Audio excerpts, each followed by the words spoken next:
1월 14일 주일 보내신 이의 뜻대로란 제목으로 요한복음 5장 30에서 47절의 말씀입니다. 사랑의 하나님 감사합니다. 오늘도 말씀 묵상의 시간을 주시며 감사합니다. 이 시간을 통하여서 하나님의 말씀이 들리고 복음이 들리기 원합니다. 구속사의 말씀이 깨달아질 수 있는 은혜를 주시옵소서. 오늘 주시는 이 말씀이 제게 주시는 하나님의 음성으로 들을 수 있도록 성령님 도와주시옵소서. 말씀대로 믿고 살고 누리는 인생이 되게 하시고 이 시간도 우리와 함께하여 주시옵소서. 감사드렸고 예수님의 거룩하신 이름으로 기도드립니다. 아멘. 본문의 말씀입니다. 내가 아무것도 스스로 할 수 없노라. 듣는 대로 심판하노니 나는 나의 뜻대로 하려 하지 않고 나를 보내신 이의 뜻대로 하려 함으로 내 심판은 의로우니라. 내가 만일 나를 위하여 증언하면 내 증언은 참되지 아니하되 나를 위하여 증언하시는 이가 따로 있으니 나를 위하여 증언하시는 그 증언이 참인 줄 아노라. 너희가 요한에게 사람을 보내매 요한이 진리에 대하여 증언하였느니라. 그러나 나는 사람에게서 증언을 취하지 아니하노라. 다만 이 말을 하는 것은 너희로 구원을 받게 하려 함이니라. 요한은 켜서 비추이는 등불이라.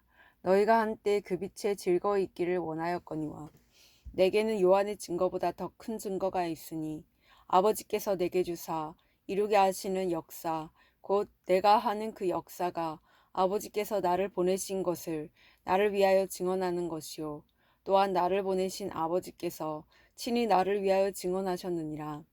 너희는 아무 때에도 그 음성을 듣지 못하였고 그 형상을 보지 못하였으며 그 말씀이 너희 속에 거하지 아니하니 이는 그가 보내신 이를 믿지 아니함이라. 너희가 성경에서 영생을 얻는 줄 생각하고 성경을 연구하거니와 이 성경이 곧 내게 대하여 증언하는 것이니라. 그러나 너희가 영생을 얻기 위하여 내게 오기를 원하지 아니하는도다. 나는 사람에게서 영광을 취하지 아니하노라. 다만 하나님을 사랑하는 것이 너희 속에 없음을 알았노라. 나는 내 아버지의 이름으로 왔음에 너희가 영접하지 아니하나 만일 다른 사람이 자기 이름으로 오면 영접하리라. 너희가 서로 영광을 취하고 유일하신 하나님께로부터 오는 영광은 구하지 아니하니 어찌 나를 믿을 수 있느냐. 내가 너희를 아버지께 고발할까 생각하지 말라. 너희를 고발하는 이가 있으니 곧 너희가 바라는 자 모세니라. 모세를 믿었더라면 또 나를 믿었으리니 이는 그가 내게 대하여 기록하였음이라. 그러나 그의 글도 믿지 아니하거든 어찌 내 말을 믿겠느냐 하시니라. 아멘. 도움말입니다. 47절에 그의 글은 모세 오경에 나오는 메시아 예언을 가리킵니다. 본문 요약입니다. 예수님이 자신에 관한 증거로서 세례 요한의 증거, 하나님 아버지의 증거, 예수님 사역의 증거, 성경의 증거를 말씀하십니다. 그러나 유대인들은 구약 성경과 율법을 잘 알고 있지만 하나님을 사랑하는 것이 그들 속에 없기 때문에 서로의 영광망을 취하며 그분을 믿지 않는다고 하십니다. 오늘의 중보기도입니다. 함께 기도해 주세요. 목회자들이 사람의 영광을 추구하지 않고 오직 사람들로 구원을 받게 하고자 주님을 증언하게 하옵소서. 아멘. 본문 해설입니다. 첫 번째, 세례 요한의 증거 30에서 35절의 내용입니다. 하나님의 뜻은 모든 판단과 결정의 유일한 근거입니다. 따라서 우리는 모든 판단과 결정의 근거를 자기 생각이나 주변의 여건에 두지 말고 하나님의 뜻이 담긴 그분의 말씀에 두어야 합니다. 세례 요한이 예수님을 사람들에게 알리고 증거한 것처럼 성도인 우리가 힘써야 할 일도 그것입니다. 구원의 진리이신 예수님을 알리는 것보다 중요한 일은 없습니다. 우리는 다 복음에 빚진 자들입니다. 그러므로 나 역시 세례 요한처럼 켜서 비추이는 등불이 되어야 합니다.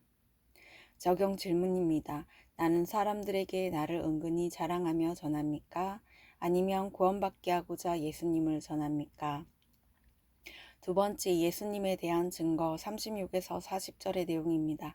하나님은 구원의 모든 역사를 성경에 기록하고 전하게 하심으로 예수님에 대한 가장 확실한 증거를 이미 우리에게 주셨습니다. 즉 성경의 모든 말씀은 예수 그리스도를 증언하고 있습니다. 그래서 우리는 날마다 말씀 묵상으로 경건의 훈련을 하며 하나님을 찾고 그분의 음성에 귀 기울여야 합니다. 그러나 자신의 신앙과 사상을 증거하려고 성경을 연구하는 자의 마음에는 예수님이 들어서실 자리가 없습니다. 경건의 모양만 있을 뿐 실생활에서 나타나는 능력도 열매가 없습니다. 적용 질문입니다. 내 삶에는 경건의 능력과 구원의 열매가 있습니까? 내 안에는 예수님을 위한 자리가 마련되어 있습니까? 세 번째, 구해야 할 영광 41에서 47절의 내용입니다. 예수님의 사역은 사람을 위한 것이지만 사람의 영광을 얻으려는 것이 아닙니다. 우리는 하나님을 아버지라 부르고 예수 그리스도를 주라 고백하면서도 종종 사람의 영광을 취하기 원합니다. 하나님을 사랑하는 것이 우리 속에 없기 때문입니다. 율법은 자기 죄를 깨닫고 인간의 의로는 구원받을 수 없음을 알고 예수께로 인도되도록 하나님이 주신 것입니다. 그러나 구원은 율법의 행위가 아닌 하나님의 은혜와 예수 그리스도를 믿는 믿음으로만 가능합니다. 적용 질문입니다. 나는 사람의 영광을 얻고자 예수를 믿습니까? 유일하신 하나님께로부터 오는 영광을 구합니까? 오늘 기도하기는 날마다 성경을 읽고 입으로 주를 시인하면서도 예수님보다 나 자신을 은근히 증거한 것을 용서해 주옵소서.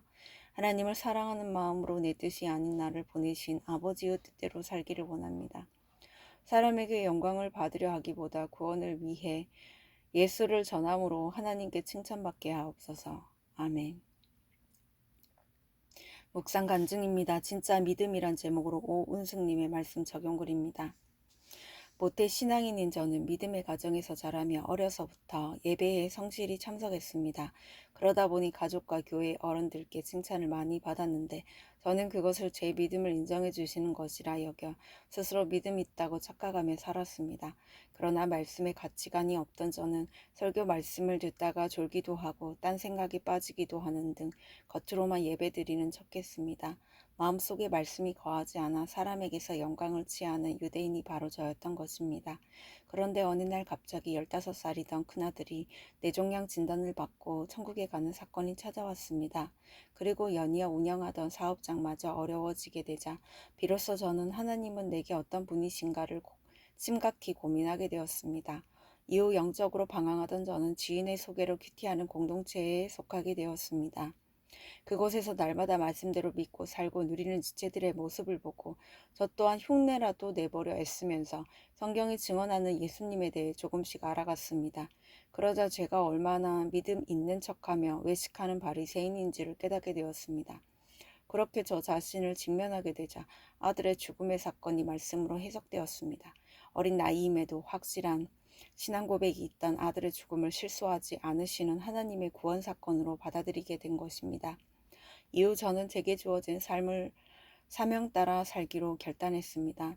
이처럼 저는 말씀을 구속사적으로 묵상하면서도 나 자신을 의롭게 여기는 악하고 교만한 삶에서 돌이켜 진짜 믿음을 갖게 되었습니다.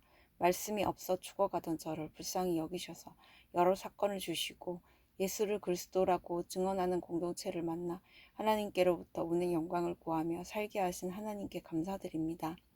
이제는 아는 척, 믿음 있는 척하지 않고 저의 무지함을 공동체에 솔직히 고백하며 가겠습니다. 이분에 적용하기는 큐티할 때마다 그날 성경이 증언하는 예수님이 어떤 분이신지를 찾아 큐티책에 적겠습니다. 아들의 천국에 간증을 시댁 식구들과 지체들의 구원을 위해 때마다 나누겠습니다. 입니다.